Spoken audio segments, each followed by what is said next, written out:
Welcome back to Why Blank Lost for Big Brother 26, as we're here to dazzle you with our glittery commentary. Not the glitter. I'm David Bloomberg, and with me once again is my co-host, Ovi Kabir, who is definitely not a twit. Thank you, David. I appreciate that. I was going to have to accuse you of bullying after I heard that, so I'm glad you clarified on that portion. What a week in Big Brother. I mean, I don't know about you, but I feel like this entire season has been such a fun, dynamic season so far that we've gotten. I feel like it's kind of old school Big Brother with the arguments we're getting in here. No. These arguments, nothing like this has ever happened before. Never, ever. Because, people commenting on Facebook, people commenting on my own TikToks and Instagram and YouTube, they all say that Angela should have been kicked out for bullying, and this is the worst thing they've ever seen. And I'm just thinking, like, did you start watching this season? And I'm not, we'll talk about this a bit later. I'm certainly not defending Angela here. Mm-hmm. But if you think this is the worst you've ever seen on Big Brother, what that tells me is you've never seen Big Brother. Unfortunately, this is a bit mundane compared to past seasons. And if anything, it feels a little... It's better when there's at least it's one-on-one, it's not a full gang against one person publicly, at least. And so, I like that we had, it was kind of engaging to watch, but also as we saw Angela throw it, Lisa threw a little bit back at her too. I like that back and forth. But we're not here to talk about Angela today. We're here to talk about somebody else. Yes. And as a matter of fact, last week I predicted they'd get rid of Lisa. And then I did a video on my TikTok, and I predicted they'd get rid of Lisa. And here we are. I'm 1 for 1. And so, yeah, I mean, it was good from that standpoint. Not so good from the standpoint of watching feeds, because so much of it was hidden, which it was interesting because on Wednesday, and I know you said, we're not going to talk that much about Angela, and you're right. But on Wednesday, they showed a storyline with Angela that it was like, oh, this is why you hid the feeds, so that she wouldn't get more hate outside the house, because there are already people like calling her place of employment, which people, stop it. I don't care how much you dislike a person on Big Brother, just stop it. But I'm saying that, but I know the people who listen to and watch this podcast aren't the ones doing it. So tell your friends, stop it. But anyway, but then we go to the Thursday episode and it just buries her. And for anybody who thought, oh, they were doing it to protect her, well, the Thursday episode sure didn't protect her. And in fact, I think that, a lot of all of that being hidden from the feeds and the show, it was not just a blindside to Angela and Lisa. Those of us who watch the feeds still got a lot more information than those who were just watching on TV. And someone who was in that latter group who just watched on TV, they were, I'm sure, as shocked and have a lot of questions about why Lisa lost. So here we are. We will answer those questions by following the path we always do, comparing how she played to a set of guiding rules I wrote 20 years ago in 2004 and have modified ever since. We'll analyze her actions using what we saw on TV, live feeds, interviews, and other information. And of course, the most recent version of the rules is posted at robhasawebsite.com/BigBrotherRules. Now, we've already kind of started getting into some of the things that, we talk about beforehand, before we get to the rules. But yeah, there's always a few more. One thing I want to mention is Kenny. Just leave, Kenny. That's what I have to say here. Just leave. For you don't want to be here. You're moaning and groaning. You're happy for like one day when you win a comp, and then you go back to moaning and groaning again. But David, is it a play? Is it No, maybe is he's the new no, coming of Dan? Is it Dan's funeral but Kenny's no, funeral? no. Undercover Kenny? There are so many. So I did a video on this for TikTok too. And there are so many people who are like, oh, this is his big plan. It's not his Mm-hmm. big plan. Okay. He's camera talking to his family saying he doesn't want to be there. And of course, people have a conspiracy for that too. Like, oh, he's doing it in case he's overheard to keep up the persona. Oh, stop it. Stop it, people. He doesn't want to be there. He wants to quit. He just doesn't want to actually quit. He wants someone to vote him out. And it's like, no, just you're making someone waste an HOH on you. Just go to the diary room and walk out the door. Make everybody happier.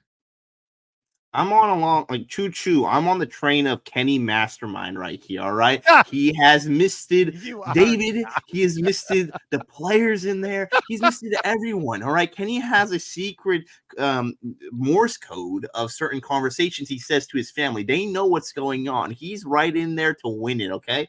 And he has us all fooled. So I'm on the choo choo train for Kenny here, who is completely undercover. And finale night when he's on the final two seats, he's gonna be like, David, Ovi, I knew you're gonna fall for it, but here I am. And it's so his biggest undercover mission ever to be a whiny, disgruntled Big Brother contestant. Like, I mean, he was even, he was yelling at people for talking too loud late into the night when he was trying to sleep. oh yeah. It's like, oh, come on. You guys are gonna pay for this in the morning when I'm up early. I mean, that's what he said. Just leave, Kenny. That's all I'm saying. Yeah. But really quickly, I want to dial it quickly back to what you were mentioning right beforehand, because I know I said we're not going to talk too much about Angela, but here's the thing, like you mentioned too, it's hard to talk about this season without talking about Angela in these things. And I feel like, which you did a really good, I got to give you your flowers, David. You navigated that initial monologue into this portion perfectly, because I truly believe that people who watched the episodes were blindsided yesterday. If anything, I was kind of I've been following along, and I was convinced. I was like, oh, maybe Angela's going home. Actually, she's there. And then Tucker got himself, because I think there's a level of chaos we've been mentioning with the BB AI arena where somebody we think is probably going home, if they take themselves down, maybe a last minute second flip. If Tucker's still there, they're like, he's a big target, let's get him out. Again, I think that would be a little bit more so later in the game versus initially, because less likelihood of that, but that element is there. So the idea when we saw Lisa and Angela on there, with the way the edit's been going, what you've been seeing, what we've been seeing on the feeds, might make you believe that, oh man, like Lisa's good to stay. Right.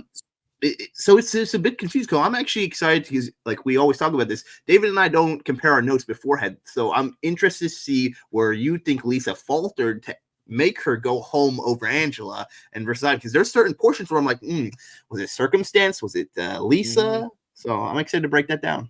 Yeah. And, continuing with Angela, obviously at least one major thing that happened in terms of her will come up during our discussion of Lisa and the rules.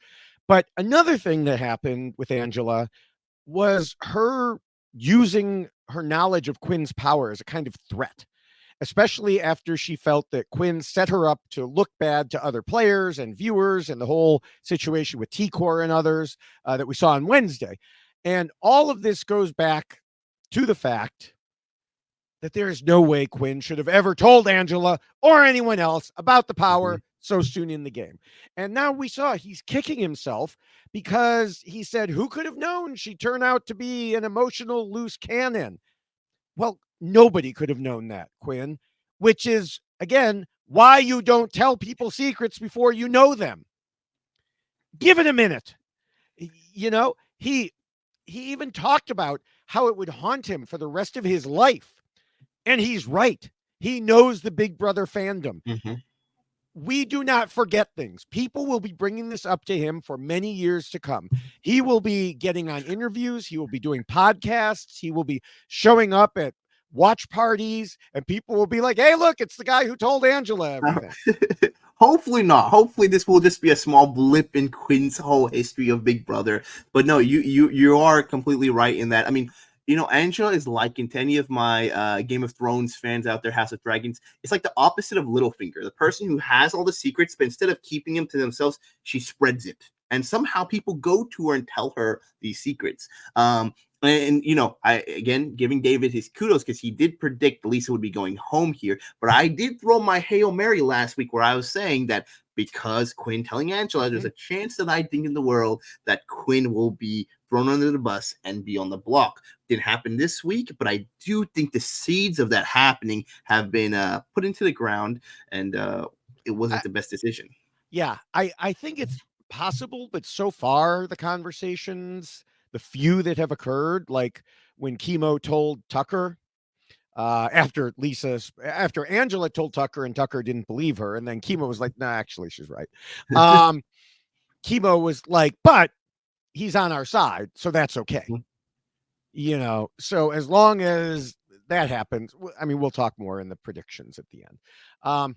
And of course, there is a lot more we could talk about with Angela, but I just have a feeling we'll be talking about her as the main topic in the very near future. So I don't want to use up all our goodness. Okay.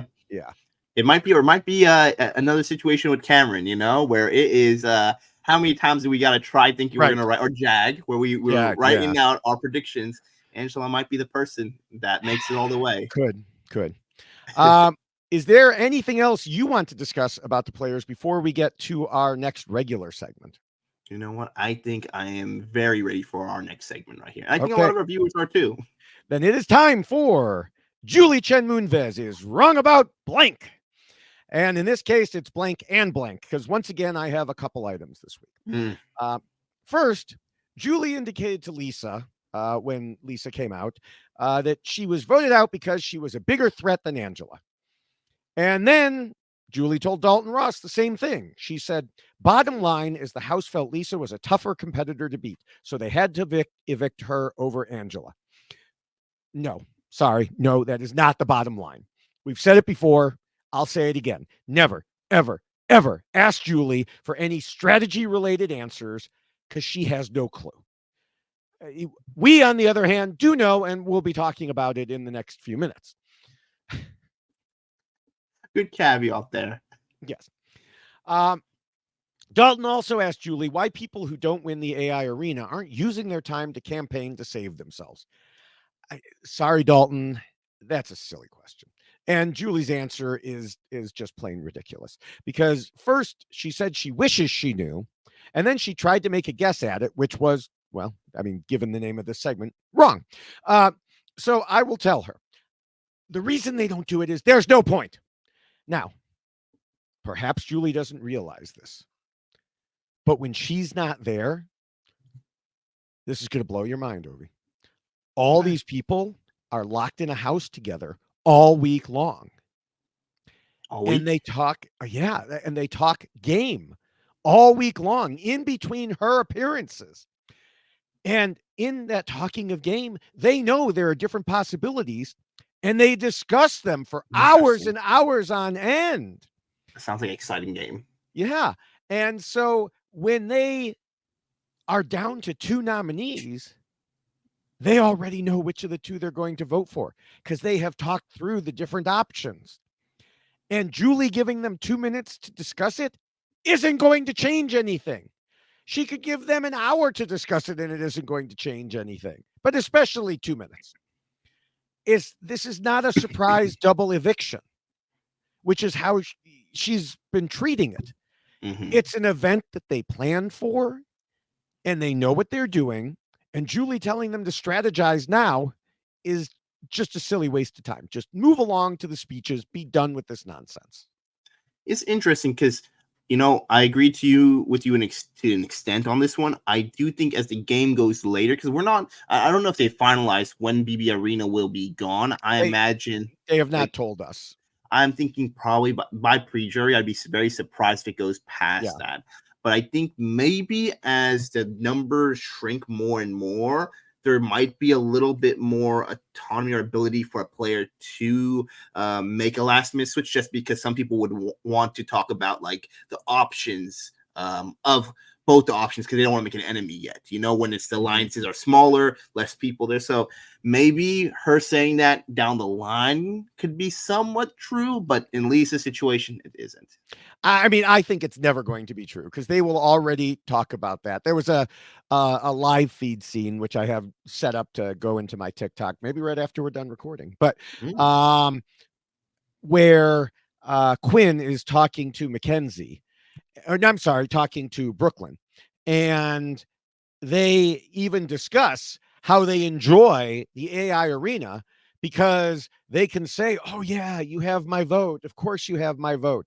And then if that person wins AI arena, they could say, oh yes, I was behind you the whole way, just like I said, and there's no way anybody can fact check them on that. So they already have their plans. They have their backup plans. They know how it's going to go. 1 minute of running around like a chicken with your head cut off isn't going to do anything. Yeah, no, it's interesting too, because I've seen a lot of like polarized viewpoints on the BB arena, whether people like it or not, if they feel like it's stifling certain gameplay. I'm in the trend. I think it makes it interesting. I think the vote afterward doesn't make it as much there, but the idea that somebody so at risk, I think for like people watching the show and episode, if you think Angela has been doing all this drama, all this craziness, and she's going to leave this week and she wins that just is like the level of Angela fans go crazy, the haters go crazy against Angela. Like it makes the moment happen. So yes, yeah, I think it's interesting to see that in play right now. Yeah, so far I'm enjoying it. Which is weird for me to say I'm enjoying it. I know, a twist that David Bloomberg likes. Yeah. So, all right. Well, then we're going to move on to the rules. But before we get there, I do want to mention that the Survivor version of these rules comes in a shorter and much more colorful version in poster form. You can go to robhasawebsite.com/YXLostFeed, scroll down to the poster, click on it, order it. It'll be mailed out to you. And then, of course, in addition to the poster, we have the poster on a t-shirt and the checklist on a t-shirt, with the checklist being very close, though not exact, to the Big Brother rules. And yes, we know we have to get moving on that. There's just a lot of possible things to do there. So with that, in Lisa's pregame interview, she said she would win because, quote, I am the best and I'm in it to win it. As I noted in our preview podcast, it wasn't that simple. And indeed, I rated her very low in terms of her chances to do well in following my rules, in part because she just planned to cook and be a good human, while it wasn't clear what her actual game strategy would be. So where did she fail in those areas and others? After all, she said in multiple interviews that she doesn't think she made any mistakes and wouldn't change much, which of course is ridiculous considering she was voted out second. How did she get evicted rather than Angela, of all people? At RHAP, we know reality TV, and we know why Lisa lost. So we're going to start by switching things up a little bit here.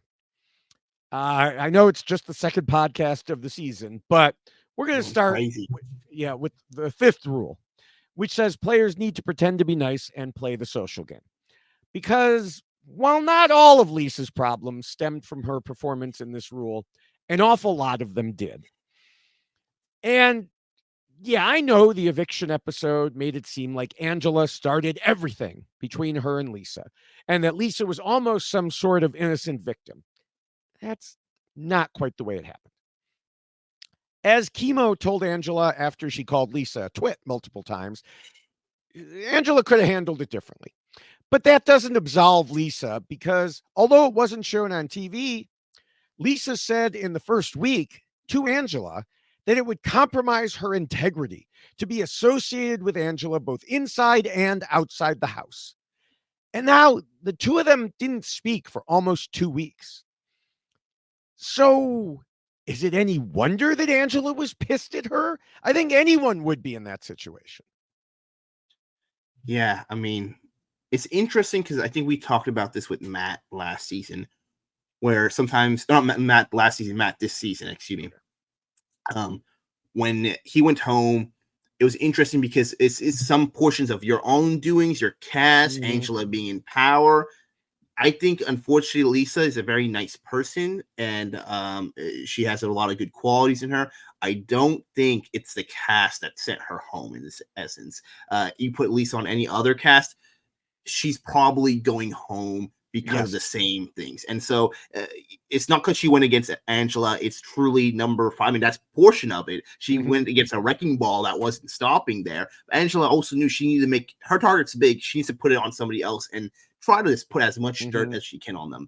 With Lisa, it was the social game, playing nice. I mean, I don't think I've ever seen any, because arguably, we could both sit here and make the argument that Angela was a bigger threat. She was probably, maybe for some people's games, better to go home or whatnot. At the end of the day, Lisa's social game is what sunk her. Her inability to, and it's weird because she was a nice person, but I think became grating on everybody around her. And that's exactly it. She does seem to be, in a vacuum, a nice enough person, but she pissed off so many people. It wasn't just Angela.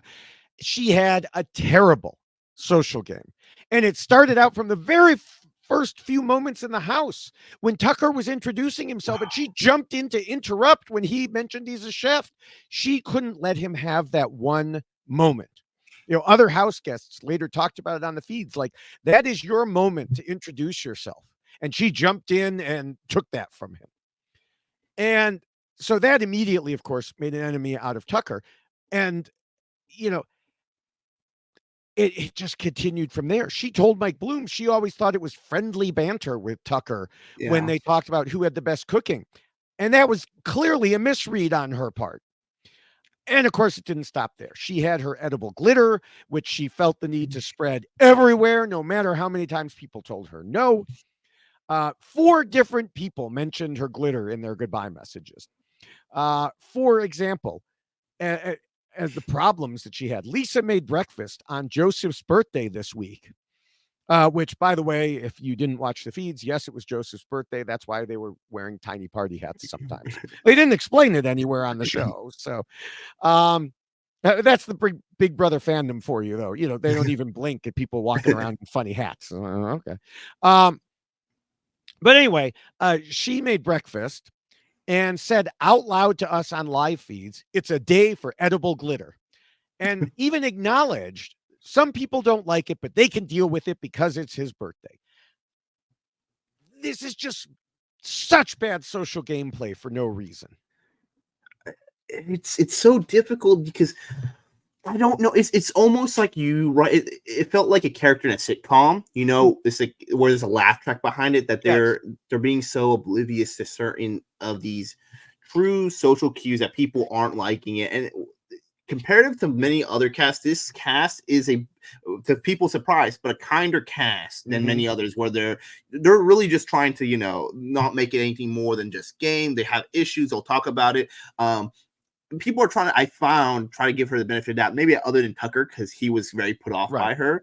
But she continuously, it wasn't just the glitter, it was the oils, essential oil she put on the pillows. I mean, I think people have a frustration. Let's explain that so that people who don't watch live feeds or don't listen to this podcast, when she got moved into the have-not room, she went around.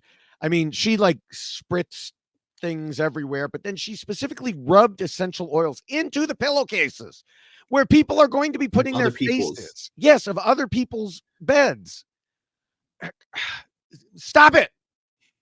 Go ahead. You had other examples. No, I'm just like, I'm just rethinking about it all as you mentioned that push, and it gets me, because it's so surprising. Because here's the thing: in Big Brother house, you're going in there, and the first initial weeks are a little strange in a way that is you have to forego some of your personal boundaries that you have in your everyday world, whether you're sharing a bed with somebody new, whether you're sharing things, one bathroom, and to get through the game, what you sign up for, you have to be okay with that. But it also is an adjustment period. And now you have this person who's throwing glitter on everything. And no one, you're like, are you crazy? I don't like this. No, everyone else doesn't like this, but they're keep on to me. Okay, it is what it is. It's just their personality. And then they put essential oils, like that would throw me on. Like my pillow is my sacred testament. That's on my head. I don't even like people lying on my bed. Like if you have like, I'm just that person. I don't like you using my, like, take off the case. I'll put another pillowcase in there. It's not my thing. And I think a lot of people are like that. So the idea, it just keeps on leveling up. And I think the sitcom area of it is that throughout the whole thing. And that's why I kind of feel bad. This is where like, she's not doing this maliciously. She and her whole time thinking people are really enjoying these portions of what she's doing, which is so sad. I think if she took away the antics and kind of just toned it down, she could have gone along and wouldn't have been a target. But then she wouldn't have been true to herself, and we'll get to more of that. But the sitcom thing is just really making me think as I'm sitting here running through stuff. Like I can see her looking at the camera and going, yeah. And now I'm going to put some edible glitter on, and then the laugh track, the laugh track off or whatever. Because that's totally what it was. And so there are so many different things that she did. We only have time for a few. People did not believe she was really a chef, because her cooking was either bad or just weird, even aside from the glitter. She made food that people didn't like. She handled it in ways that put them off. T-Core said she saw Lisa pick up an ice cube off the floor, lick it, and put it in a glass.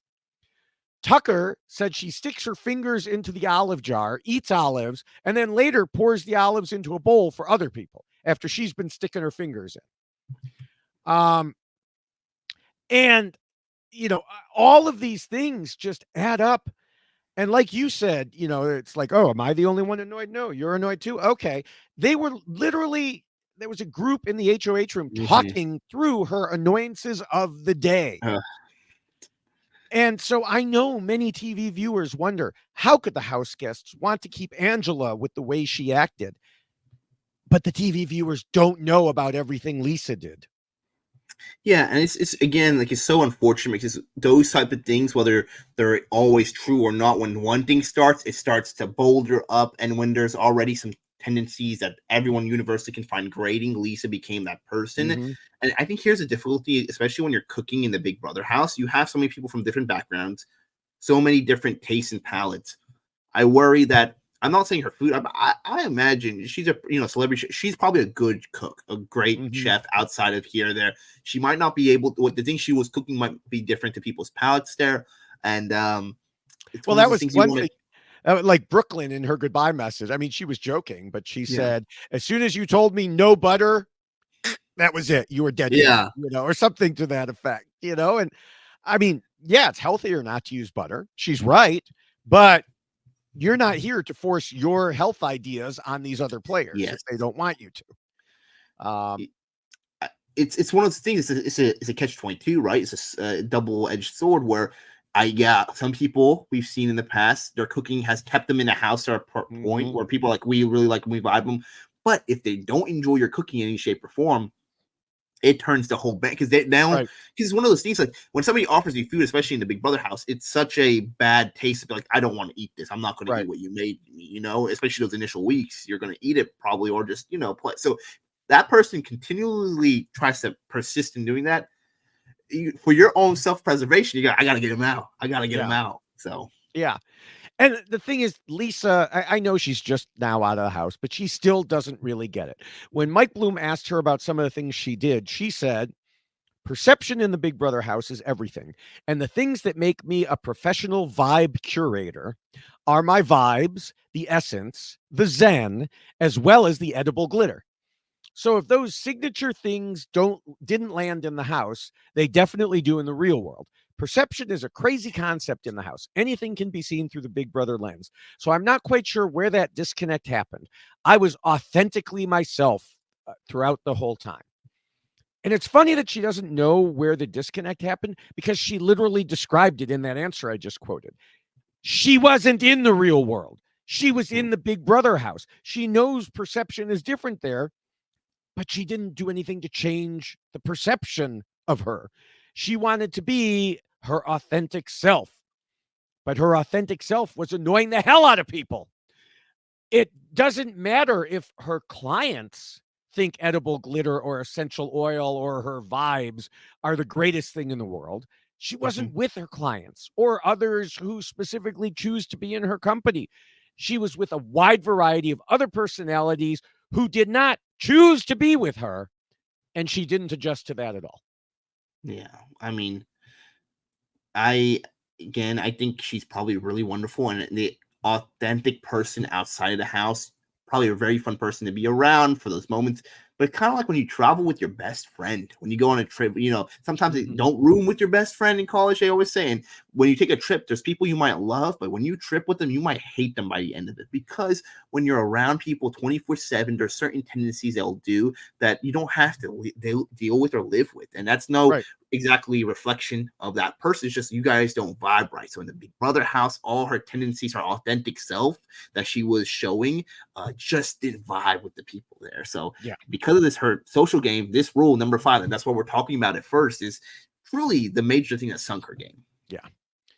All right. Well, I think we may have made our point in rule number 5 here. That we um, did. we could go back to the first rule, which is to scheme and plot. Uh, you know, as I mentioned earlier, I didn't know what Lisa's actual planned strategy was going to be as she came into the game. As it turns out, it's because she didn't really have one. At least not as far as we saw. She was one of Angela's initial nominees in week 1 because she wasn't really doing much and indeed didn't seem to realize that she had to, play the game until Matt and Angela both told her. And then she won veto and was safe. And, she thought she was in on the correct plan, but saw Matt get evicted while she was only one of 3 who voted to keep him. She would later say, I didn't know that much of the House was aligned to vote together against Matt. And I think that's a big part of the problem here. She didn't know. She was out of the loop. And she stayed out of the loop all the way until she was blindsided herself. Yeah, I mean, unfortunately, she was put in a harder position in week 1 when she's on the block. She has to win veto to get herself out. So typically, we see when players that happens to them, they kind of puts a fire under their butt to understand, like, okay, I need to figure out what we need to do for next week because people usually know Mm-hmm. when you're on the block, especially in the beginning, you're going to be on the block probably again. So you wanted to start strategizing with it. But what we really saw with her is there wasn't as she couldn't play the game I think she initially wanted to play because of that target on her back right away. Mm-hmm. And unbeknownst to her, she had Tucker kind of working behind the scenes trying to go for her. But we really saw her not really ally with anyone specifically other than Leah. And I don't think she tried to make any true intentional strategic attempts to make a pathway with other players in there. I mean, we saw you and I that her and Angela, no conversation 2 weeks in after that. Right. And again, I'm not saying you need to be buddy buddy with the HOH who puts you up there, but seeing that destruction that happened afterwards, the tension, it might be good, especially when you see Angela basically turn on a dime against Matthew, from what their perception would have been, Right. from her perception, like maybe I need to let me shore up everything, make sure everything is there. Yeah. You just didn't see that out of Lisa. Yeah. You mentioned lighting a fire under her. There was a fire lit at the wrong time and handled in the wrong way, which we'll get to in the second rule. But getting back to, her not doing much of anything, I mentioned, of course, that 3 players voted to keep Matt in the game. Right after becoming HOH, Chelsea told T-Core that she didn't trust any of those 3 because none had tried to talk game with her. Well, 2 of those players rectified the situation. Lisa did not.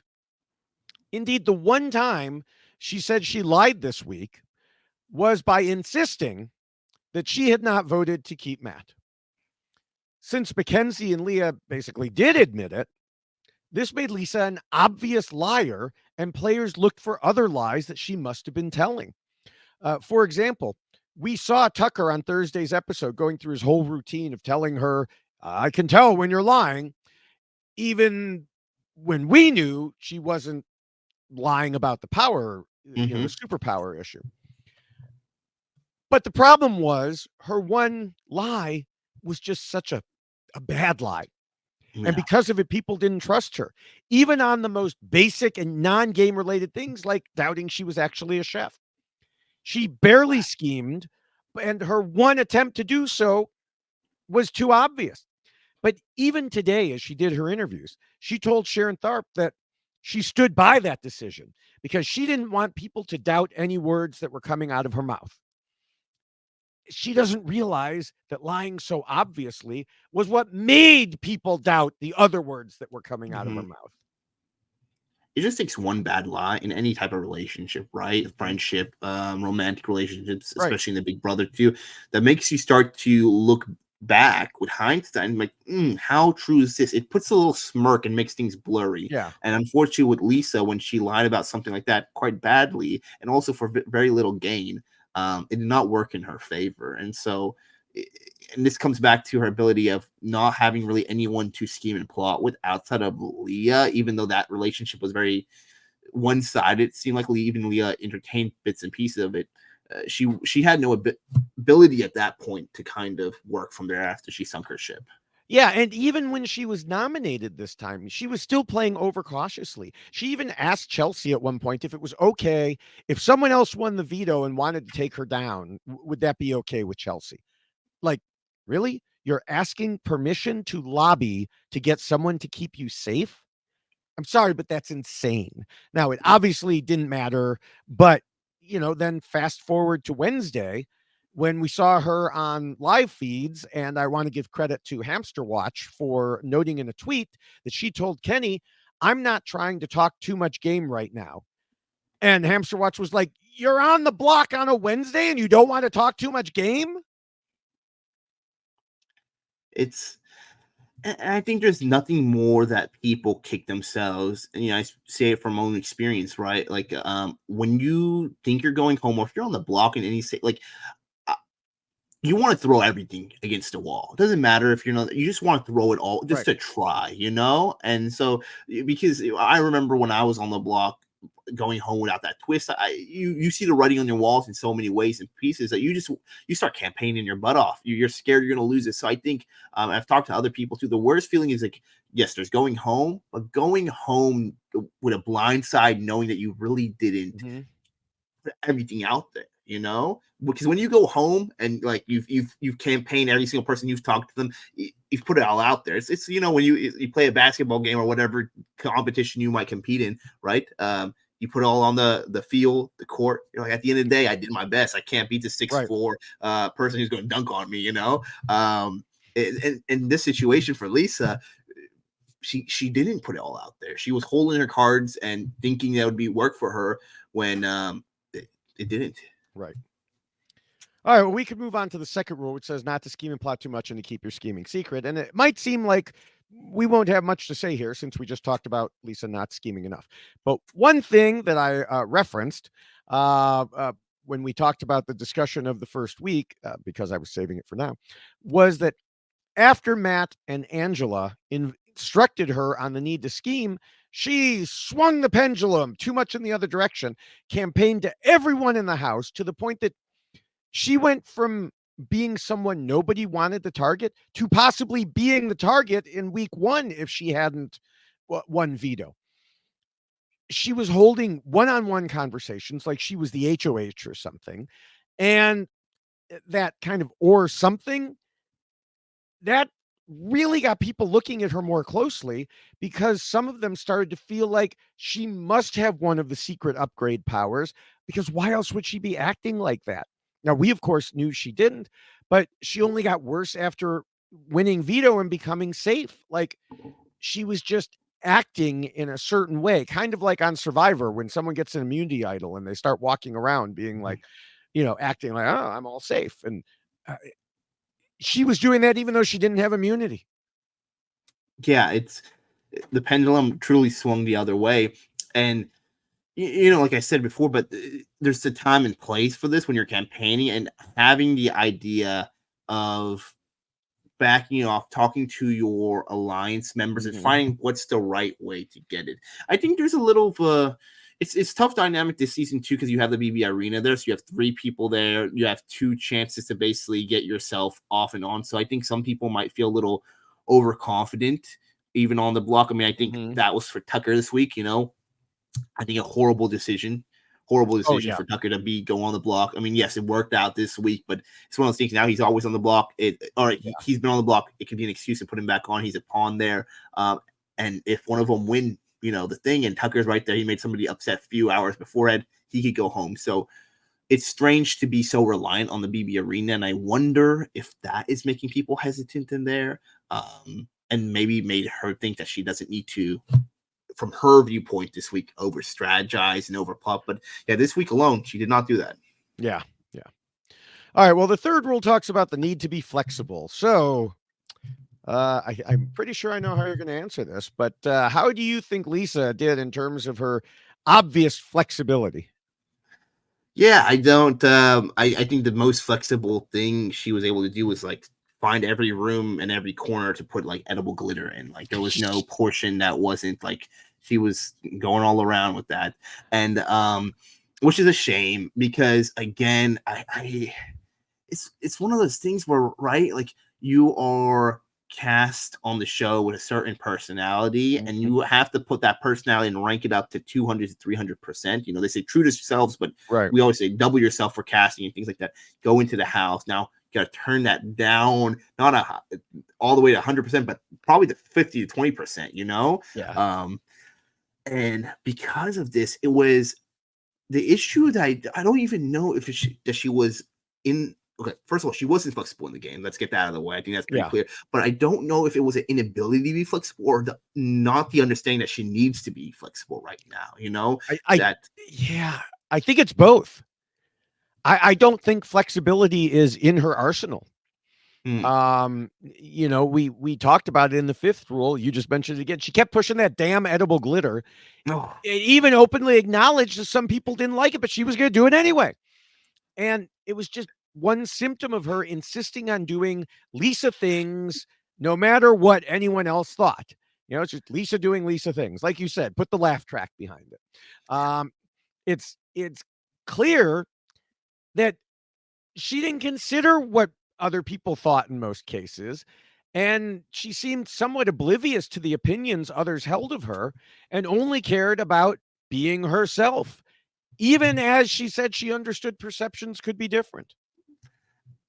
I have to think that maybe the long-term plan, how Matthew was saying, or he said this in a live feed his first week, and I think a lot of, unfortunately, Big Brother players who go on the show nowadays, thinking, now it's like funny to say this as I'm podcasting on here with David. I was recruited by David, brought me on. This is David's one. I'm there with him. But he was saying, I can't wait to be, do some TikTok live podcasts, etc. Things like that. I have to think maybe somewhere in Lisa's world that she wants to start her own line of edible glitter, or she already has two businesses.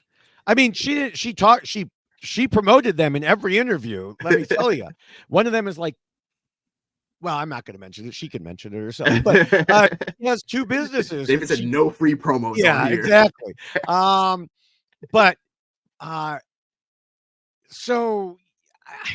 she didn't mention those in the house, because she didn't want people to know that she had these businesses. She's just a chef. And it's like, they wouldn't have believed you anyway, Lisa. Yeah, I don't know. That's the only thing I can think in my head was why she would push it so heavily that Lisa's edible glitter eventually, on finale night, she says, forget confetti. We want to douse the winner in edible glitter. Yes. She'll be up there. She'll be up there from the non-juror side, throwing glitter at the winner. It's just, if she doesn't, that is a true missed opportunity. That is true. All right. Well, the fourth rule says players should not let their emotions control them. What do you think about Lisa in this regard? I know we saw her crying, obviously, in Thursday's episode, but besides that, what did you think? It's interesting because, there's portions of it when I want to say yes, but also I think there was what I appreciated from Lisa. I think here's the thing: is like in the game. And I say it for somebody who probably didn't have it very much, there's a killer instinct, right? You go in there when you turn it into game, and you either it's a fight or flight. I also felt that the conversation she had with Angela, with the twit comment, the other things like that, she was able. I mean, of course, it impacted her, but I felt like she reeled it in a way where she kept thinking that, okay, if I put back my emotions, I can trust the people around us. So I don't feel like Lisa played super emotionally or let her emotions control her from my perspective. I think it was just a little of an unawareness of the surroundings of things, because I think it hurt her feelings, obviously, but I don't know how much I guided her game. So I don't think emotions are the reason why her game went down. Yeah. I think maybe if she actually acted a little bit more emotional about those things, against Angela in this situation, it might have turned things a little more even differently. I don't know. Maybe. I mean, I think that she had some issues controlling her emotions. And I am, again, by no means defending the way Angela treated her, but it's not like she was banging pots and pans at her or dumping a drink over her head. As we talked about earlier, we've seen much worse. And people who go into Big Brother should expect some conflict. I mean, when you went in, did you expect everybody to be super nice to you, or did you expect that there would be, I know you didn't expect what ended up happening, but did you expect there to be some potential conflict? Yeah, and I think you imagine, and I think also you have the idea that like there's gonna not hopefully, but there's gonna be a one-on-one conflict. If there's gonna be a conflict, it's gonna usually Right. be you versus like I said, versus a group thing. So like in this situation for Lisa, it was probably the best case of conflict you hope there to be. It's one person versus you, somebody Yeah. on the outs as well, versus somebody who's in a majority alliance arguing with you. So Yeah. And I mean, like we said, she wasn't innocent herself, and no.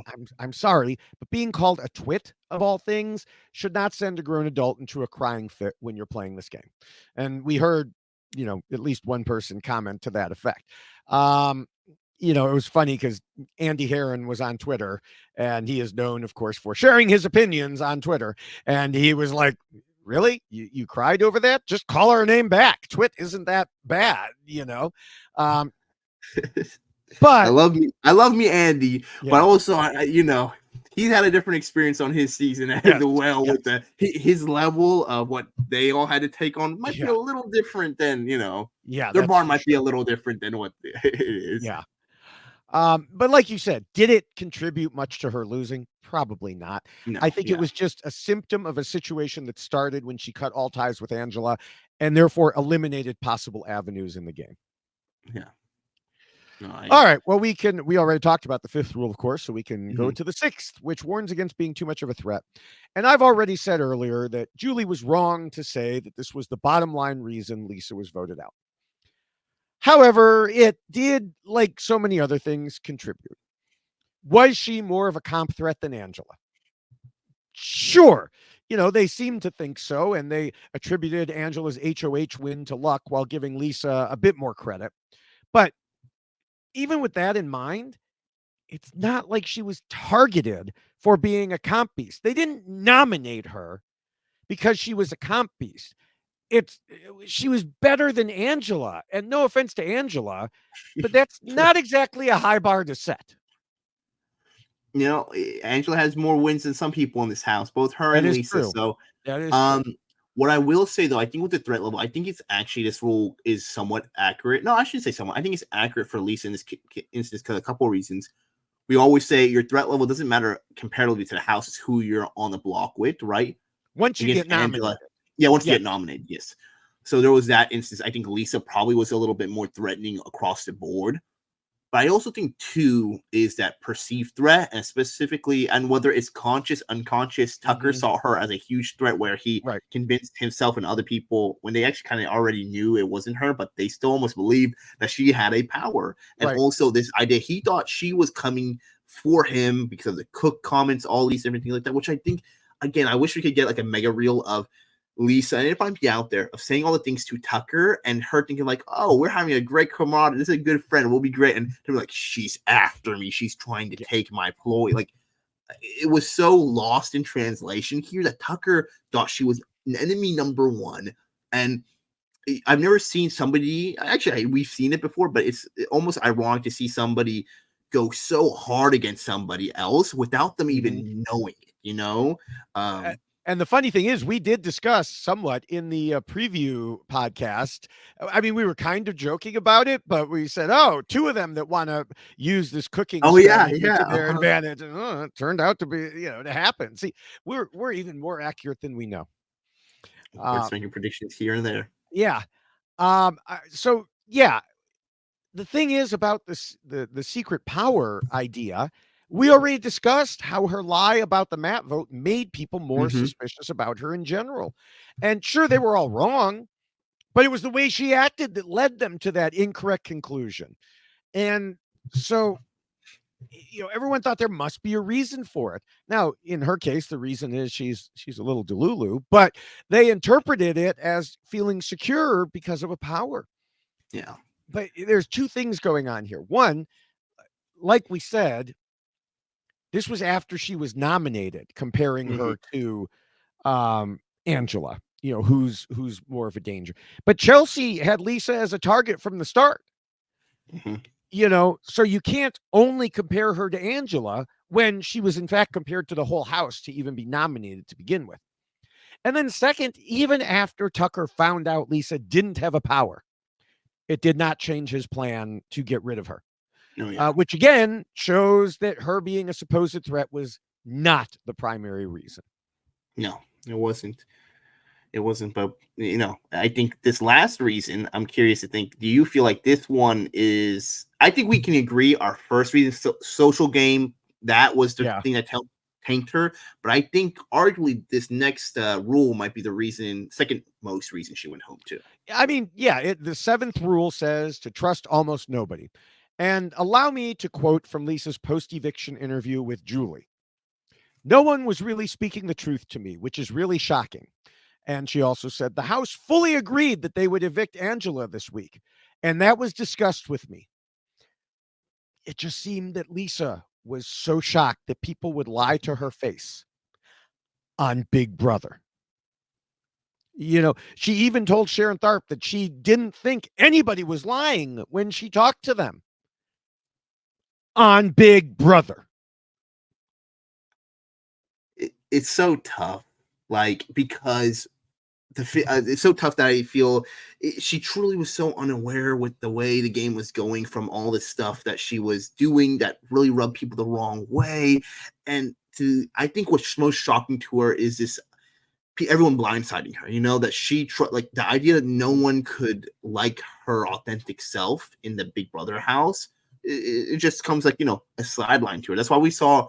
I mean, man, it saw like a puppy getting kicked when she realized it was her. And then when she was sitting with Julie, it wasn't one of those fun evictions where you're like, because it was just like the realization that I she don't was know. completely. I don't know. It's like a good blindside. It was kind of fun. These blindside hurt me because it's like, I don't know, because I feel like she's a good person down and deep. And it was just like, she trusted everyone. She didn't have an ally in the house. Realizing not a single ally in the house told her that, hey, I'm going to tell you you're going home. But again, with the BBAI, it's a little tough thing to do. Right. And I do think that was one reason they did it, was so that, whether intentionally or not, because I hesitate to give production too much credit for thinking these things through, unless they've heard podcasts.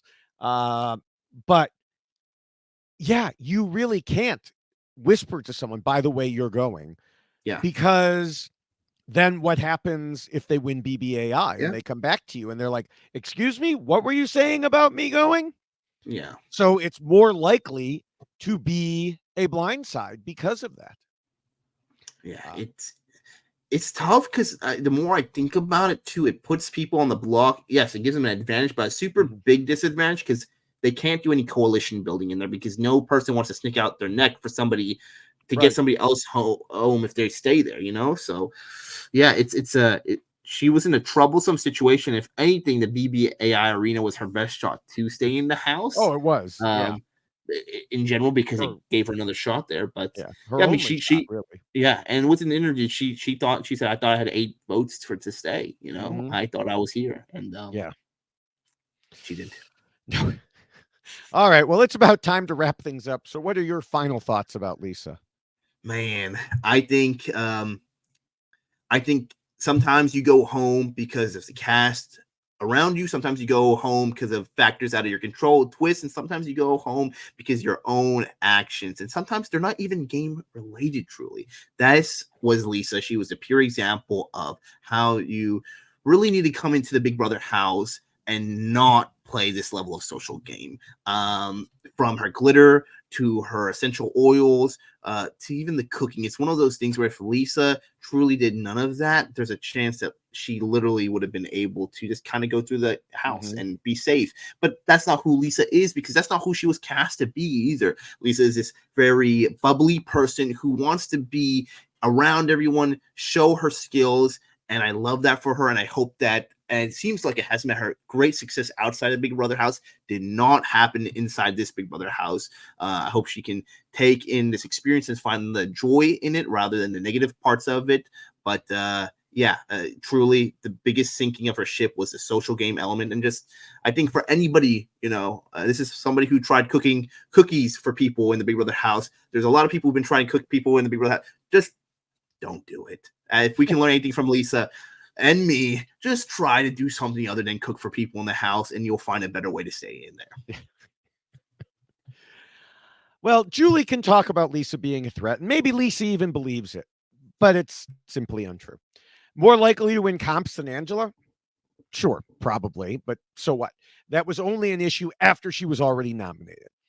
The fact is that people disliked or distrusted Lisa so much that even after everything Angela did to effectively try to get herself voted out, they still evicted Lisa. As we've discussed, Lisa mostly did this to herself.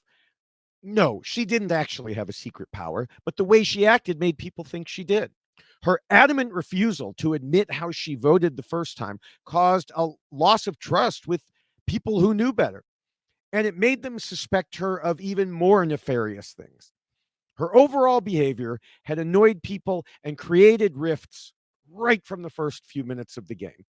She was dedicated to being her authentic self, even when it was clear that her authentic self was pissing people off. In real life, I'm sure Lisa has found people who are happy to have her glittery personality around them. But people who don't can just shake their heads and walk away. In the Big Brother house, everything is amplified. You can't just walk away. You have to deal with them day in and day out. Unless, of course, you get rid of them. Lisa told us in the preseason that she planned to cook her way into people's hearts. But that clearly didn't happen, and in fact was another source of tension, as was almost everything she did, it seemed. Lisa was not built for a game where you have strangers spending that much time with you in a confined space, and where you need to be able to read how people are reacting to you and adjust your behavior accordingly. And that is why Lisa lost. Well said. Thank you. All right. Well, I want to mention before we continue into our spoiler-free predictions that I will be on the RHAP Sunday night episode recap this week. So, just a couple days from as we're recording this. So be sure watch to listen to find out what I have to say there when I'm not just talking about rules. In addition, if you want our full spoilery thoughts, we are all over social media. Yes, don't forget, both of us are very active on a number of different social media platforms where we discuss Big Brother and other topics. On Twitter, I'm at the Ovi Kabir. On Instagram, I'm at Ovi Kabir. And on Threads, which I'm posting more regularly, I'm also at Ovi Kabir. And on TikTok, I'm at Basmati Boy. David is truly all over the place. There are a few ways to track him down, though. You can find all his various accounts through his Linktree at Linktree/David Bloomberg. Or you can find him on Twitter and Blue Sky at David Bloomberg. And on Threads at David Bloomberg TV, because that's linked to Instagram, and he's at David Bloomberg TV on the video platforms, Instagram, TikTok, and YouTube. I've seen a lot of attention actually recently on his videos there from trolls, and also past Survivor players have been commenting on there. So truly, David is kind of a rising star on the TikTok platform. So you should give him a look. Past Survivor play. Now I have to figure out who those were. But since Big Brother has started, I've been posting 3 or even more videos per day on TikTok, YouTube, and Instagram. They're a combination of obviously Big Brother. They're mostly about Big Brother. And, they cover both the show and the live feeds. I've also got stuff from Claim to Fame, The Amazing Race Canada, and The Traders New Zealand.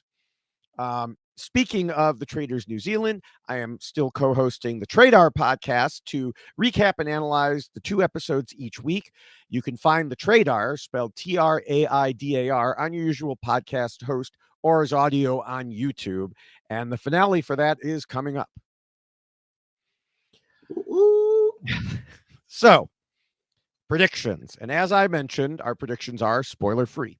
That means we write them up before we know the outcome of the HOH comp. So let me start by what I want to have happen. Okay. Which is going to be exactly zero surprise, because I want Kenny to be nominated because he wants to be, and then see him not win veto or AI arena and just get him where he wants to be, the hell out of the Big Brother house. And I know I said this would be a waste for whoever's HOH it is. Maybe they can view it as not getting blood on their hands. I don't know. But even when the feeds came back on just after the eviction, but before the HOH comp, he said something about, it wasn't clear, but it sounded like he said something about being on the block and winning veto, but then using it on someone else. It's like, yeah, so there's your big plan there. I would be perfectly happy if he did that too and got voted out. But here's the unfortunate thing. I don't see it happening. He moans about not wanting to be there, and then there's a comp and he just can't help it. It's like there's this internal war with himself. I want to go home. I want to go home. Oh, I have to win this comp. No, I want to go home. I want to, come on already. Pick a lane.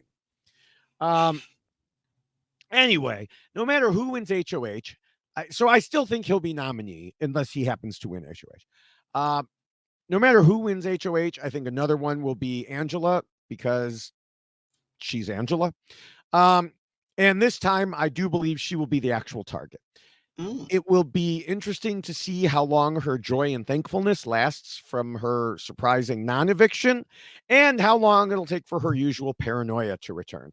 I suspect not very long.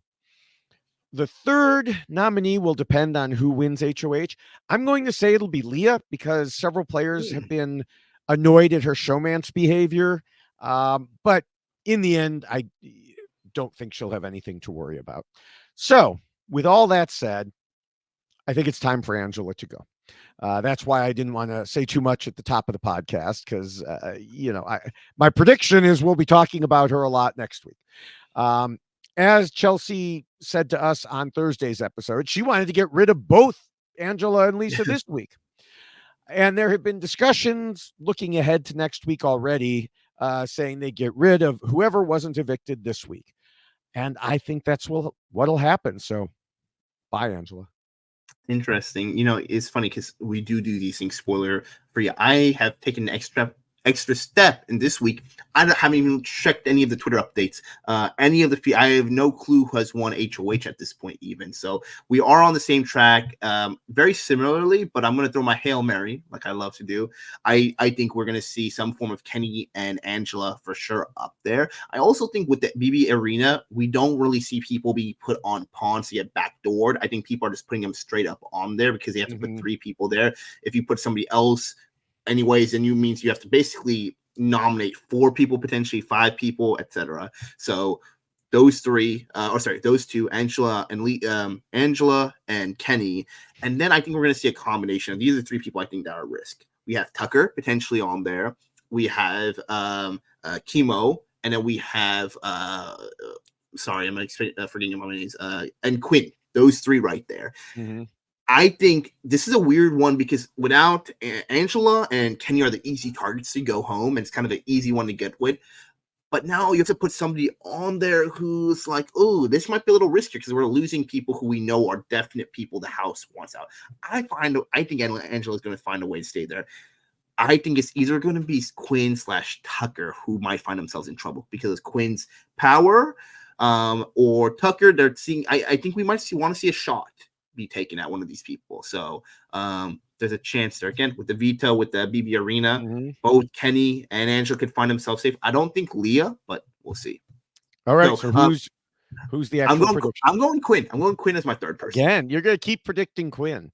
And maybe Quinn will win this way there. And so for David, this would be great because that's his winner prediction. So yes. But as we wrap up, I want to encourage everyone to check out the RHAP Patreon program at robhasawebsite.com/Patreon. Rob has several Patreon-only podcasts for Big Brother, plus other perks like the Facebook group and Discord. You can help support shows like ours and everything on the network by becoming a patron at robhasawebsite.com/Patreon. Yes, and I'm actually wearing a shirt that only patrons can get.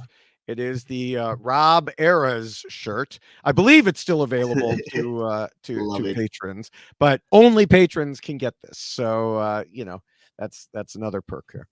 Also, make sure you're subscribed to all the RHAP podcasts by going to our YX Lost feed page or subscribe directly to the RHAP Big Brother feed at robhasawebsite.com/bigbrother. Or as it says on the bottom of our screen here, robhasawebsite.com/subscribe. You'll find a ton of great content like the daily live feed updates, the Big Brother Stock Watch, tons of coverage of other shows too. So you definitely want to subscribe. Finally, we want to thank Scott Pierre and the whole RHAP reality TV wrap-ups behind the scenes for all the work they do editing and posting everything else. We really appreciate everything they do to get our voices from our microphones to your ears. And I can't end this without thanking all of you viewers and listeners for tuning in and week out on this incredible season of Big Brother 26 and listening to our coverage. We need to know what you think. How do you feel about this week? Do you think there's anything we didn't cover about Lisa going home? Do you feel like Lisa should have gone home or Angela should have gone home over Lisa? And then let us know your predictions for this coming week, whether safer choice with David's choice, or do you think my Hail Mary of Queen might be going home? We want to hear it all. And thank you, Ovi, for another great episode. We will be back next week, and we'll find out what happened. And will it be Angela? Will it not be Angela? Is she going to somehow make her way even further in this game? We'll see. And we'll find out. Find out next week. Bye.